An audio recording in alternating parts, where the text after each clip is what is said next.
Welcome to the Reconnection Club podcast, the show that helps parents heal troubled relationships with their adult sons and daughters. I'm your host, psychotherapist Tina Gilbertson. Each week, I'll offer you compassion, clarity, and personal development tips designed to help you reconnect, not only with your child, but with yourself. Now let's get started. Quite often, parents tell me they're not reaching out to their no-contact adult child because they're following my advice. But while I do believe it's a good idea to respect boundaries, there are estrangements in which things are not quite so simple. So in this episode, I'll add a couple more ideas for parents to consider when faced with no contact from their adult children. First, when there's no apparent reason for an adult child to want distance, and they haven't said otherwise, a simple need for psychological space might be the main or only reason they're separating themselves now. And if that is the case, they might not even consider themselves to be estranged. For these adult children, there's nothing seriously wrong with the relationship. They're just taking some time for their individual development or other things, with every intention of resuming contact later. In that case, where an adult child is asking for space in spite of a harmonious relationship with parents, the shortest distance back to contact is very often for parents to go radio silent. Let your child initiate any and all contact, and otherwise stay in the background, making sure you have adequate social and emotional support. The silence may alarm you because it's a big change and it seems extreme. But remember, for them to respond to a text, even just to let you know they're okay, it may not seem like a big ask on this end, but to respond to any text or even to receive messages from you is incompatible with a need for space. For more on this point, listen to episode 51, Why Can't They Take 5 Seconds to Text You Back, at reconnectionclub.com/51. So that's the first point. Sometimes silence is motivated by an exaggerated but usually temporary need for psychological space. And when it is, the surest path to reconnection may be to stop thinking of them as estranged and their silence as a problem to be solved, and just allow the silence. Remember, no contact does not necessarily mean no relationship. If you've always had a strong bond with your child, you can trust that that bond, those memories you share, and the love between you are still there, even when you're apart. However, as we'll see in a minute, in some cases there are other reasons for no contact, besides just needing room for personal development. But before we get there, I want to mention a phrase you might hear from your child: less contact. Based on my conversations with parents over the years, I think it's wise to treat any request for less contact as a request for no contact initiated by you. Some adult children really don't want to hurt their parents, so they ask for less rather than no contact for a while. Well, there's no way for you to know what less means to them or how long a while might be, and it's pointless to ask your child because they might not know either, and it could change over time anyway. So if they ask for quote-unquote less contact, then to minimize distress for everyone, let them come to you every time. In my experience, an explicit request for less contact is really just a gentle version of a no-contact request. I advise you not to look for reasons to get around this. All contact from you will potentially reset their clock to 0, and the silence will have to start all over again. You can respond, of course, if they reach out to you, but avoid initiating for the time being. This will give them the time and space they require and protect you from the anguish of rejection when your messages start to go unanswered.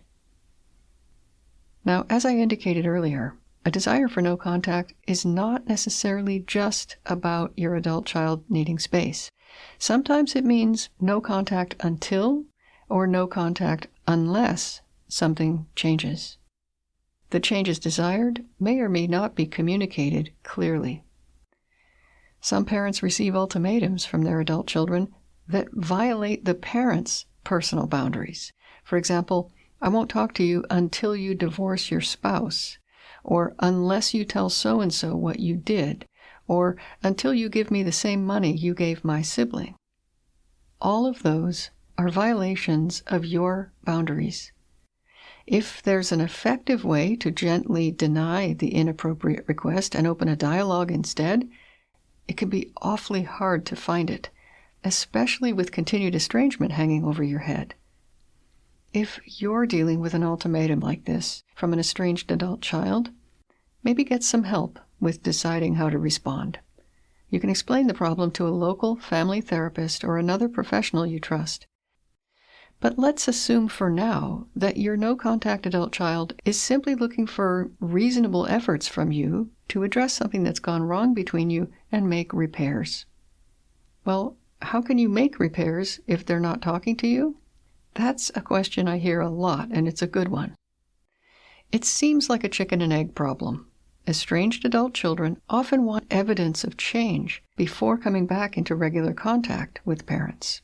But parents don't see how they can provide that evidence without any contact. To me, this is a false paradox. There is a solution, but it's one that requires faith and trust from you. The idea is to practice desired changes in other relationships, especially your relationship with yourself, and trust in the following 3 things. 1, you are capable of whatever change may be needed. You don't have to be a different person to offer your child a different experience. 2, some contact with your child will occur in the future. You don't have to figure out how right now. And 3, at that time, the changes you've solidified through practice will be evident without any special effort on your part. Relationship repair can succeed when parents make changes on their end in good faith and they trust those changes to show themselves at the right time.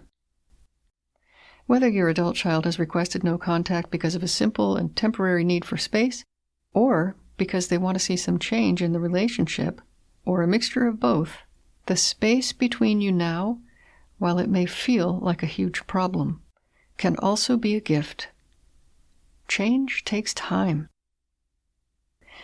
To sum up, context is key when considering an adult child's request for no contact. Respecting a stated boundary is usually a good call, especially when they say they just need time and they'll come back when they're ready. All that's required from you in that case is to trust them. Even though they're not gone forever, you still might need to grieve while they are gone. If that idea resonates with you, listen or re-listen to episode 155, Good Grief, at reconnectionclub.com/155. If, on the other hand, you're pretty sure your child's request means no contact unless you do this or until that changes, then you won't want to waste precious time. If they can't or won't tell you what needs to change, you might decide to look elsewhere for answers. You can read my book if you haven't already. It's called Reconnecting with Your Estranged Adult Child. It's full of ideas about what might have gone wrong between you and how to make repairs.